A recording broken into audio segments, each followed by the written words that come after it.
far enough. My entire family is German. Public opinion is not known for its logic, ma'am. I don't want to marry to curry favor with my subjects. Victoria believed that public opinion wasn't always logical. She genuinely wanted to marry Albert. She hoped the public would ultimately support her decision. But as queen, she also understood she had to face public opinion. Before Albert returned, Parliament needed to resolve the issue of his title. Victoria also worried about something else. If the public could influence the making of kings, then one day they might also interfere with removing them.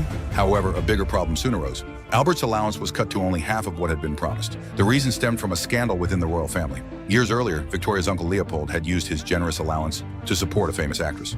Because of this, Parliament believed giving a German prince too much money would only lead to wasteful spending. Victoria suddenly felt helpless. She had made many promises to Albert, but now she could hardly fulfill any of them. She wrote a letter to Albert, honestly explaining the situation. Albert was deeply troubled after reading the letter. He had never sought the luxuries that status and money could bring. He simply didn't want to become an appendage of the queen. What he wanted was dignity and independence. That was why he refused to compromise. His stubbornness deeply worried Victoria. Seeing the queen's concern, a lady-in-waiting finally spoke up. She bluntly said that Albert was already very fortunate to marry the Queen of England. In her opinion, he shouldn't ask for more. She believed that too much money could easily corrupt a young man. Albert's brother was a perfect example. Victoria was immediately enraged. In her heart, Albert was different from other men. She firmly believed he would never betray her, and events soon proved her judgment correct. Albert's brother Ernst once tried to teach him how to deal with women. He even took Albert to a brothel. Then he arranged for the most experienced woman there to guide his younger brother. But when the woman approached him, Albert pushed her away.